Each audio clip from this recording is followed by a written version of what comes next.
में हाथियों की संख्या यहाँ 100 के करीब थी, जो बढ़ने की बजाय लगातार घट रही है। 15 से 20 हाथी जो है गुजरात चले गए। हाथी की सवारी से जो इनकम होती है उससे उनका परिवार चलता है। 4 से 5 हजार परिवार हैं जो हाथियों पर निर्भर हैं। सरकार की तरफ से कोई सहायता मिलती है आपको? पिछले 30 से 35 सालों में कभी सहायता नहीं मिली है। किसी हाथी की अगर मौत हो जाती है किसी कारण से, तो सरकार उनको सहायता राशि या मुआवजा जैसा कुछ देती है? कभी नहीं मिला है। ऐसे भी परिवार होंगे जिन्होंने हाथी रखना ही छोड़ दिया हो। लगभग 3 से 4 परिवार ऐसे हैं। उनके पास दूसरा हाथी खरीदने के लिए पैसे नहीं होंगे। इसमें हाथी कल्याण संस्था सपोर्ट क्या कर रहा है उसको? जो एक दिन का खर्चा है उसको रखने का, वो कितना आता होगा? 35 से 4,000 रुपये आता है। नमस्कार, मैं हूं विनीत और आप देख रहे हैं न्यूज़ टाइम्स टुडे। अभी हम मौजूद हैं जयपुर के पास हाथी गांव में। यह हाथी गांव आमेर से तकरीबन 2 किलोमीटर दूर है और यहाँ पर महावत और हाथी रहते हैं। हाथी को पालने वाले लोग महावत होते हैं और हाथी से जो कमाई होती है उसी से महावत के परिवार का गुजारा होता है। हाथी गांव ये भारत का पहला गांव है और दुनिया का तीसरा गांव है। 2010 में इस गांव की स्थापना हुई थी और उस समय इस गांव में 100 के करीब हाथी थे, लेकिन इस गांव में अब 80 हाथी बचे हैं। आज हम चर्चा करेंगे कि उस समय 100 हाथी थे और यह हाथियों की संख्या लगातार क्यों घट रही है और सरकार की तरफ से यहाँ जो हाथी रखते हैं महावत, उनको कोई सहायता मिलती है या नहीं मिलती है, उनका परिवार का गुजारा कैसे होता है। यहाँ से हाथी पालने वाले लोग जो हैं वो आमेर ले जाते हैं और उनसे जो कमाई होती है, देश विदेश से यहाँ सैलानी आते हैं और हाथी की सवारी करते हैं और सवारी से जो पैसा मिलता है उससे महावत का परिवार चलता है। तो उस चीज़ पर आज हम चर्चा करेंगे। तो हाथियों पर बात करने के लिए और इस चीज़ को समझने के लिए कि यहाँ हाथियों की संख्या लगातार कैसे घट रही है और महावतों का यहाँ जो परिवार रहता है हाथी का लालन पालन करता है और हाथी को यहाँ से आमेर ले जाते हैं और हाथी की देखरेख करते हैं, इस पर बात करने के लिए हमारे साथ मौजूद हैं हाथी की देखरेख करने वाले लोग। तो हम उन्हीं से बात करेंगे और समझने की कोशिश करते हैं। सबसे पहले तो आपका स्वागत है सर। थैंक यू सर, शुक्रिया। शुभ नाम क्या आपका सर? बल्लू खान है मेरा नाम। तो सबसे पहला मेरा सवाल यही रहेगा आपसे कि 2010 में जब हाथी गांव की स्थापना हुई थी उस समय हाथियों की संख्या यहाँ 100 के करीब थी, लेकिन अब ये घटकर 80 के करीब पहुँच चुकी हैं, जो बढ़ने की बजाय लगातार घट रही हैं। इसका क्या कारण है? इसमें से लगभग 15 से 20 हाथी जो है गुजरात चले गए और वो सरकार की परमिशन से हम लोग भेजते हैं और उधर से कोई लाना चाहता है तो सरकार जब परमिशन देती है जब वो दूसरा हाथी यहाँ आता है वैसे। और इसका तो कोई जैसे कोई मालिक नहीं रखना चाहता है, उसको ले जाना चाहता है तो सरकार से परमिशन लेके दूसरी जगह शिफ्ट करा देते हैं, ये कारण है। तो यहाँ से हाथियों को दूसरी जगह भी शिफ्ट किया जाता है? जी, सरकार से परमिशन लेते हैं बाकायदा, उसके बाद ही वो हाथी दूसरे स्टेट में जाता है। अच्छा। वैसे तो जा नहीं सकता यहाँ से। तो लीगल प्रोसीजर है इनका, आपको आवेदन करना पड़ता है फॉरेस्ट में, बाकायदा टीपी करती है, ट्रांसपोर्ट परमिट मिलता है जब वो दूसरी जगह शिफ्ट होता है। हाँ। तो यहाँ लगभग कितने परिवार महावतों के होंगे और कितने लोग होंगे जो हाथियों पर निर्भर हैं? हाथी की सवारी से जो इनकम होती है उससे उनका परिवार चलता है? जी, अभी लगभग हैं यहाँ पे करीब 4 से 5 हज़ार परिवार हैं जो हाथियों पर निर्भर हैं और अभी यहाँ पे जो हाथी गांव में रह रहे हैं वो 70 परिवार हैं और लगभग 2010 से बसे हुए हैं यहाँ। और इनका जो रोज़गार है मेन वो हमारा हाथी से ही है, क्योंकि ये तो परिवार का हिस्सा है, ये समझ लो अपना परिवार है और यही बेटा है हमारा और यही भाई है, तो इसी से सब कुछ है हमारा, तो हाथी से ही सब कुछ है। आप देख लो यहाँ पे सिर्फ हाथी की सेवा के अलावा कुछ और कोई काम नहीं मिलेगा आपको। जो भी मिलेंगे हाथी से रिलेटिव लोग मिलेंगे, हाथियों की देखरेख करने वाले, बाकी आपको अन्य आदमी नहीं मिलेंगे। तो ये जानवर की जो सेवा जितने भी हैं मालिक हैं या महावत है, सब सेवक ही मिलेंगे आपको यहाँ, और कोई आदमी आपको नहीं मिलेगा देख। तो यहाँ पर जैसा कि आपने बताया कि 70 के करीब परिवार हैं जो हाथियों पर जिनका गुजारा होता है, तो सरकार की तरफ से कोई सहायता मिलती है आपको? नहीं साहब, अभी तक तो कभी मिली नहीं है। बस कोरोना के टाइम में जब लॉकडाउन था तो उस टाइम पे हमें मिली थी सहायता, उसके बाद आज तक पिछले 30 से 35 सालों में कभी सहायता नहीं मिली है। और हमारा एक हाथी कल्याण संस्था है जिससे हम राइड करते हैं आमेर में, उसमें हम वो सहायता राशि जमा कराते हैं राइड से। तो वो हाथी कल्याण संस्था से हाथी गाँव का जो मैनेजमेंट है, पेड़ लगाना या हाथियों की देखरेख जो भी काम है वो उससे करते हैं। बाकी सरकार की कोई आज तक हमें सहायता नहीं मिली है। सरकार की तरफ से कोई सहायता नहीं मिली। आपने हाथी कल्याण समिति जो बना रखी है उसमें फंड जमा होता है और उस फंड से सहायता की जाती है अगर किसी परिवार को ज़रूरत होती है ना? हाँ, तो अभी आप आमेर से जब राइड करके आते हैं तो वो कुछ पैसा जो है हम हाथी कल्याण संस्था में जमा कराते हैं, और आप गेट से एंटर करोगे हाथी गांव में तो वहाँ टिकट कटता है 110 रुपये का, वो भी हाथी कल्याण संस्था में हमारा जमा होता है। तो वो हाथी गांव के वेलफेयर के लिए जमा करते हैं, हाथियों के लिए वेलफेयर के लिए जमा करते हैं, और कोई नया सोर्स नहीं है। नहीं, भगवान ना करे अगर इतने परिवार महावतों के जो हैं वो हाथी से इनकम होती है उस पर निर्भर हैं, तो किसी हाथी की अगर मौत हो जाती है किसी कारण से, तो सरकार उनको सहायता राशि या मुआवजा जैसा कुछ देती है? नहीं साहब, आज तक तो नहीं दिया है, कभी नहीं मिला है। ये तो हमारे यहाँ हमारे जो हाथी कल्याण संस्था से 5 लाख रुपए मिलते हैं वही मिलते हैं, और उसमें भी अभी कुछ हाथियों के तो रुके पड़े हैं, 8 से 10 हाथी हैं जो लगभग 8-10 साल से उनको पैसा ही नहीं मिला, उनके हाथी मर चुके, उनको सहायता राशि हाथी कल्याण संस्था से भी नहीं मिली, क्योंकि उसकी मॉनिटरिंग जो है फॉरेस्ट डिपार्टमेंट कर रहा है। जो हम पैसा कमा के जोड़ते हैं हाथी कल्याण संस्था में, उसकी भी मॉनिटरिंग फॉरेस्ट डिपार्टमेंट कर रहा है। हम बार बार लिख के दे रहे हैं कि भाई हाथी मालिक को जिनके हाथी मर चुके हैं उनको सहायता राशि तो दो, दे ही नहीं रहे वो लोग। तो ये भी बहुत बड़ा सवाल है कि हाथी कल्याण समिति जो है उसकी देखरेख वन विभाग करता है। कई महावतों के हाथी मर चुके हैं, उनकी डेथ हो चुकी है, लेकिन आज तक उनको मुआवजा नहीं मिला हाथी कल्याण समिति से भी। सरकार की तरफ से सहायता मिलना तो दूर की बात है, लेकिन हाथी कल्याण समिति की तरफ से भी इनको अभी तक सहायता राशि नहीं मिली है। तो आपसे मेरा अगला सवाल ये है कि सरकार की तरफ से कोई सहायता नहीं मिलती, कई हाथियों की डेथ होने के बाद भी हाथी कल्याण समिति से भी सहायता राशि नहीं मिली है, कोशिश करने के बाद भी। तो ऐसे भी परिवार होंगे जिन्होंने हाथी रखना ही छोड़ दिया हो? जी, अभी लगभग 3 से 4 परिवार ऐसे हैं जिनके हाथी मर चुके हैं, वो बेरोजगार हैं, हाथी गांव में ही रह रहे हैं। वो क्या करें साहब, क्योंकि उनको कुछ आता नहीं है, उनकी 5वीं 6ठी पीढ़ी हो गई हाथियों की सेवा करते हुए, उनको दुनिया से मतलब ही नहीं है, बाहर ही नहीं जाते हैं वो लोग। वो आज भी अपने थान में साफ़ सफाई करके हाथी वालों से ही गुजारा चल रहा है, हाथी मालिक उनकी सहायता कर देते हैं, तो ही हो रही है उनकी। अभी सरकार ने तो उस पर कोई एक्शन नहीं लिया है कि साहब इनके लिए हाथी कल्याण संस्था से कुछ मदद की जाए, दोबारा उनको हाथी मिले जो दोबारा लालन पोषण अच्छे से हो सके।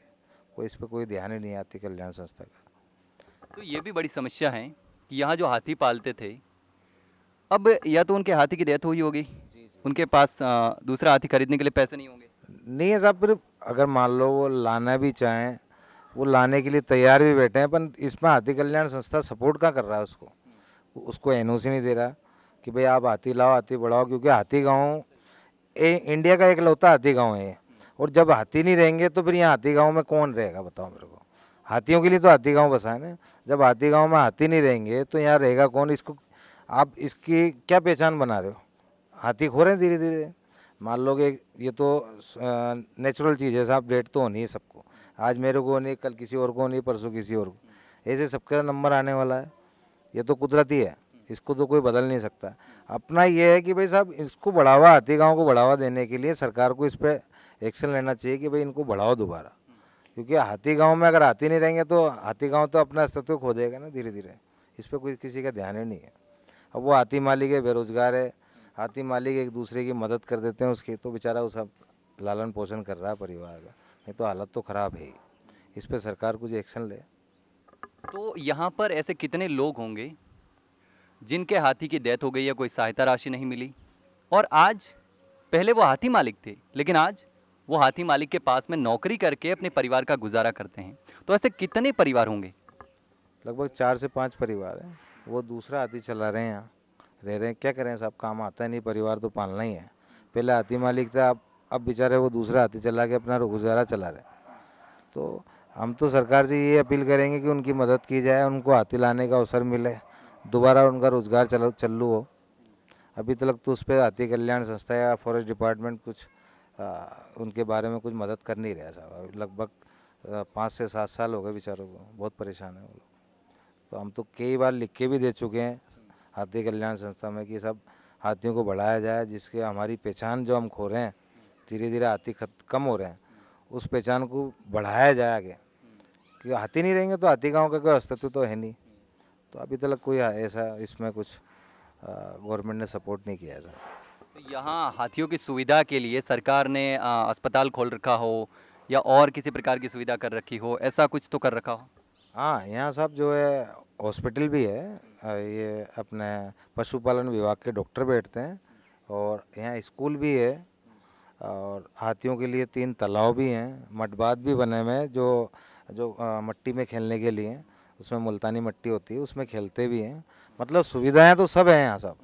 पर जब हम ही नहीं रहेंगे तो इस हाथी गांव का क्या मतलब है साहब? जो हाथी नहीं रहेगा तो उस अभी ये खाली घर है, इसकी कोई वैल्यू है क्या साहब? हाथी होगा, देखो आप कितने खूबसूरती, कितना अच्छा लग रहा है यहाँ बैठने में भी। जब हाथी नहीं होगा तो हाथी गांव की पहचान क्या है? तो हम तो सरकार से अपील कर रहे हैं कि साहब इनको लाने की परमिशन दी जाए, जिससे कि हाथी गांव में और बढ़ावा मिला हाथी गांव को।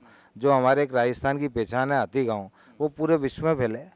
इस पर कोई सरकार हाथी मालिकों को सहायता तो देती नहीं है। इतना तो करे कि साहब इनको आगे बढ़ाया जाए। उसके लिए भी हमने बहुत लोगों को लिख दिया, फॉरेस्ट डिपार्टमेंट को लिख दिया कि भाई इनको बढ़ाया जाए। उस पर भी कुछ नहीं कर रहे अभी लोग। क्या कर सकते हैं साहब? अब सरकार से तो आगे जा नहीं सकते। तो सरकार ने हाथी गांव तो बना दिया, यहाँ पर हाथियों के लिए अस्पताल भी खोल रखा है, यहाँ जो महावत है उनका परिवार रहता है, उनके बच्चों के लिए स्कूल भी खोल रखा है, हाथियों के लिए 3 तालाब बना रखे हैं, मड बात के लिए भी व्यवस्था कर रखी है। लेकिन महावतों के लिए कोई स्पेशल बजट की, फंड की, उनको सहायता देने की कोई व्यवस्था नहीं कर रखी है। अभी हमारे साथ मौजूद हैं नज़र मोहम्मद। ये हाथी के मालिक हैं, इनका भी हाथी है, लेकिन उनके एक हाथी की कुछ समय पहले डेथ हो चुकी है। सरकार की तरफ से कोई सहायता नहीं मिली। तो उनसे हम बात करते हैं कि क्या हुआ था। सर, आपके हाथी की कुछ समय पहले डेथ हुई है। हाथी के यहाँ अलग अलग नंबर भी होते हैं, तो आपको सरकार की तरफ से कोई सहायता मिली? कितना नुकसान हुआ हाथी से? जो डेली हाथी आमेर जाता है तो उससे कुछ आय भी होती हैं, तो काफ़ी इफ़ेक्ट पड़ा होगा उसका। देखिए, ऐसा जब से जो हाथी हमारा शांत हुआ है, उसके बाद में आज तक पूरा परिवार दुखी के हाल में है, और अभी कोई कमाई का कोई जरिया है नहीं। अभी सरकार ने कुछ 5 लाख रुपए की कोई घोषणा करी है देने की, लेकिन वो अभी सहायता भी मिली नहीं है। वो तो कोई बात नहीं, जो सरकार के आदेश होंगे जब की बात है। फिलहाल तो अभी हम हमारा बिजनेस के लिए सोच रहे हैं कि हमें अब क्या करना है, कौन सा बिजनेस किया जाए। दूसरा काम तो हमें आता नहीं। आज 5वीं से 7वीं पीढ़ी जो है हमारी हाथी रखते आई और पालते आए, तो ये हाथी आज देखते हैं जैसा भी होता है आगे क्या करना है। कोशिश तो ये है कि हम हाथी का धंधा ही करें। तो आगे भी हाथी का लालन पालन ही करेंगे जी। अब इसमें क्या 30 से 35 लाख रुपए तक की हाथी की कीमत हो गई। हमने जो हाथी कल्याण कोष जो बनाया गया था, वो इसलिए बनाया गया था कि कभी भी ऊपर वाला ना करे किसी का हाथी शांत हो जाए, तो इसमें से आधा फंड जो मतलब हाथी मालिक को दे दिया जाए, तो धीरे धीरे वापसी लेने का भी था। ये नहीं कि फंड दे दिया और देने के बाद उसको मतलब जो हाथी मालिक खा जाए, खाने का नहीं था। जैसे आज पैसा 15 लाख रुपए वहाँ से उठाता तो उसको किस्तें बांध के उसको वापसी दे दिया जाता, लेकिन अभी इस तरीके से कोई चर्चा हुआ नहीं। यह अभी कोई फाइनल नहीं हुई इस बात को। जब से हाथी हमारा जो ख़त्म हुआ है, अभी आज शायद डेट 13 तारीख है, तो आज 1 महीना हो गया है, तो अभी तो पूरा परिवार गम के हालत में है। तो आपने कोशिश तो की होगी उनसे कि आपको सहायता मिल जाए समिति से या सरकार से? हाँ, अभी क्या हमने एप्लीकेशन दी है, और हमारे हाथी मालिक विकास समिति को भी हमने मतलब जो इतला करी है, और हाथी गांव के अध्यक्ष को भी इतला करी है। वो अपनी तरफ से कार्रवाई कर रहे हैं। अब आगे जैसे होगा सरकार की तरफ से जो निर्णय होगा उसके बाद अब होगी सहायता। तो एक हाथी, जैसे कि आपने बताया कि 35 से 40 लाख कीमत का होता है, तो जब हाथी की डेथ होती है तो काफ़ी नुकसान होता होगा, और उसको खिलाना पिलाना वो तो रहता ही है, लेकिन एक तरफ से टूट जाता है इंसान जब इतना बड़ा नुकसान होता है। एक परिवार के सदस्य की तरह आप हाथी का लालन पालन करते हैं, तो आप ये देखिए, टूटने की तो बात, आज हाथी की कीमत हो गई 30 से 35 लाख की, और अभी कोई लेकर आने का कोई जरिया है नहीं। अब इसमें क्या है कि हाथी लेकर भी आए तो राजस्थान सरकार और स्टेट से जो परमिशन तो दे रहे हैं, लेकिन आसाम सरकार से सिर्फ मतलब जो पालतू जो हाथी जो रखते हैं उनको परमिशन नहीं दी जा रही। हाथी जो जामरोली जो जा रहे हैं उनके लिए तो परमिशन दी जाएगी, और लोकल जो मतलब पालने वाले जो थे, जो पीढ़ियों से हाथी रखते आए थे, उनको अभी वहाँ से आसाम से कोई हाथी की परमिशन नहीं दी जा रही। तो हाथी का जो एक दिन का खर्चा है उसको रखने का, वो कितना आता होगा? 35 से 4 हज़ार रुपये आता सर। 3500 से 4000 जी। और आप यहाँ से रोज़ाना जो हाथी हैं उसको आमेर ले जाते हैं, सैलानी आते हैं, सवारी करते हैं, तो कितनी सवारी हो जाती होगी? और एक हाथी पर दिन का लगभग कितना अमाउंट बन जाता होगा महावत को? देखिए अभी तो 880 रुपये है, और गर्मियों के अंदर तो ऐसा मसला है कि हाथी एक एक हाथी 5 मतलब 10-10 दिन नहीं जाता है, तो गर्मी तो टूरिस्ट आता नहीं है। अभी एक हाथी के 5 राउंड हो हैं पूरे महीने के, तो अभी तो कोई वो नहीं। सीजन जो समय आता है तो उस समय के ऊपर जो मतलब 4 से 5 राउंड हाथी कर लेता है, तो उसमें हमारा जैसे भरत जो नुकसान होता है ना, तो उसमें थोड़ा लेवल में आ जाता है। लेकिन हाथी खा लेता है, परिवार पाल खा लेता है, और बस वो फंड मतलब हमें बचता नहीं है। नहीं, यहाँ पर एक दिन का जो करीब 3500 से 4000 का खर्चा आता है, वो भी तो मैनेज करना होता है ना उसके लिए? करना पड़ता सब। हम मतलब जो पैसा जो है आपस से उधार सुधार कर लेते हैं, इसमें क्या दिक्कत है, उसी से तो करेंगे। जितनी पूंजी होगी आप मतलब उतना ही तो उठाओगे, अगर नहीं होगा तो फिर हाथी को कर्जा लेके भी मतलब खिलाना पड़ेगा। कोरोना टाइम आया, गवर्नमेंट ने हमें सहायता दिया, राजस्थान सरकार ने एक ही बार, यानी कि हमने तो कभी भविष्य में ऐसे देखा भी नहीं कि सरकार ने कभी हमें सहायता दी, लेकिन पहली बार कोरोना के समय दिया गया, और अब समय ज़रा दूसरा आ गया। अब परिवार है, पाल लेंगे जैसा भी होगा। हाथी की जो देखरेख करते हैं, हाथी को जानते हैं, समझते हैं, उन्हीं से बात करके हमने जाना और समझा कि उनकी क्या समस्याएं हैं। बहुत समस्या है, राजस्थान सरकार को इस ओर ध्यान देने की ज़रूरत है। मेरे कैमरा सहयोगी मंथन के साथ मैं विनीत चौधरी, देखते रहिए न्यूज़ टाइम्स टुडे। धन्यवाद। ऐसे ही वीडियोस देखने के लिए सब्सक्राइब करें न्यूज़ टाइम्स टुडे को और जुड़े रहिए हमारे साथ।